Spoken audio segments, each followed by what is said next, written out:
Next up is a new car to this series, but not a new driver. Yeah, so now I'm excited to see, because this is a #1 qualifier from last year's Suzuka event. It's Tetsuya Hibino driving the LB Silhouette Works GTR R35 with a 4-rotor single turbo. Yeah, last year he was in a 4-rotor twin turbo S15 by Liberty Walk, but here he is coming into Outer Zone 1. And you can hear that 4-rotor ripping through to Outer Zone 3. Beautiful looking car, beautiful build, and man, amazing driver.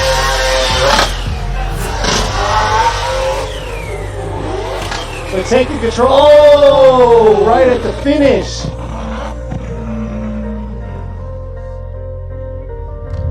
Oh no.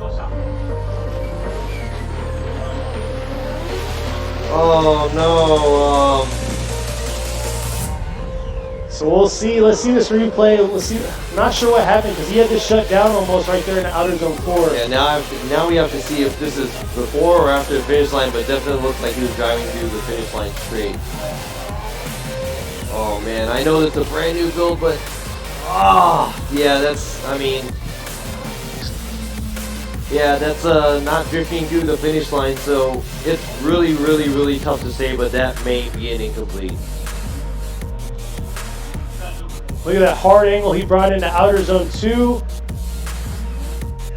And then coming back around, taking all of Outer Zone 3. Beautiful job in Outer Zone 3. Had a little bobble right there, but not bad. And then here it is right here. Had a good approach to it, but somehow just caught grip and kind of lost power or whatever. There you go. You got the LB Racing. Mr. Kato from Liberty Walk here is Chiramon too, but that is an incomplete by Tetsuya Hibino because he did have to straighten at the finish line. You have to finish the track, and it's unfortunate, but man, the skill that he had with the car that was built in short amount of time, and also being able to debut it here, definitely would like to see what he's going to do for the second qualifying run.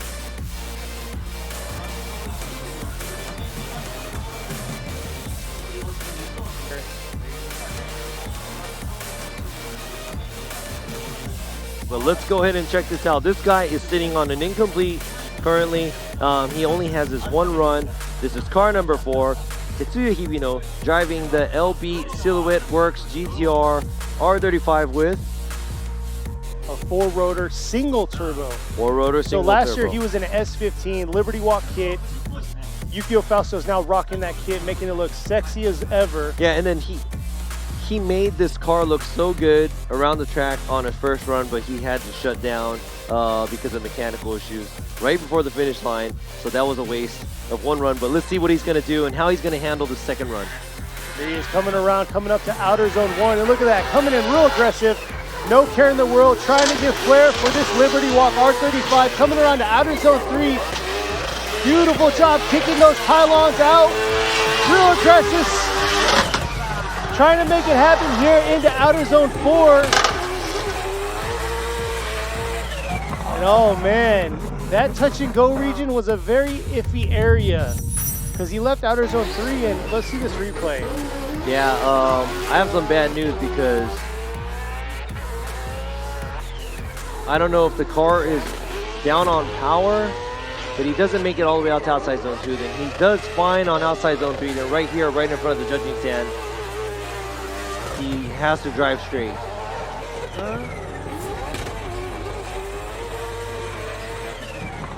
Man, I'm gonna have to see that replay one more time because that was a close call. Because, like Robbie always says, when the driver straightens up, it's an incomplete, automatic incomplete.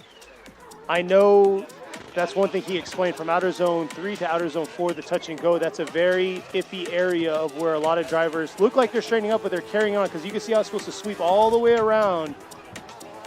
And you can see the black lines, how it sweeps all the way around to the transition to Outer Zone 4.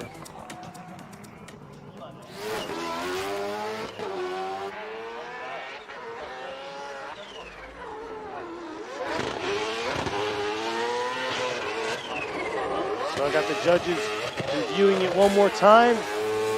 Here's that iffy car. It's hard to tell because his tires never countered back the other way, all the way. What do y'all think out there? Look at that Liberty Walk team right there. All right, we did a lot of the replays, and I'm pretty sure that you guys see what we see too, because that was pretty straight going from outside zone 3, and that wasn't really even a burnout going straight through. And there you go. We're gonna have to give him an incomplete for a second run because of the car not performing the way it's supposed to. That's not the way Tetsuya Hibino wanted to come out. Last year he came out in the #1 qualifying position here at Suzuka Twin. Man, I thought it was going to, I mean, think about it. He qualified first last year here, so you know the abilities. This must have been some kind of mechanical issue. The car is not able to, maybe the clutch was slipping, I don't know. Or maybe it's down on power, but then, yeah, I mean, we have to keep it fair for everybody. It doesn't matter if he qualified before or if he's a number 3 contender from last year's championship. He straightened, and that's not the area we want the cars to be straightening. So it is really unfortunate, but Tetsuya Hibino is out for the weekend by getting 2 incomplete first qualifying runs. There's 3 judges to make that call, so yeah, that's a tough call by y'all, but here we are.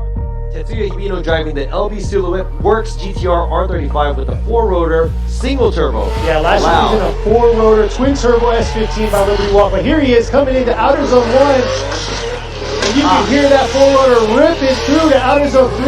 Beautiful looking car, beautiful build, and man, amazing driver.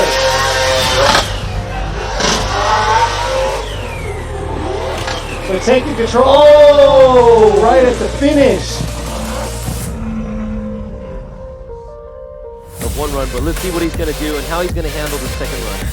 Here he is coming around, coming up to outer zone 1, and look at that, coming in real aggressive, no care in the world, trying to get flair for this Liberty Walk R35, coming around to outer zone 3.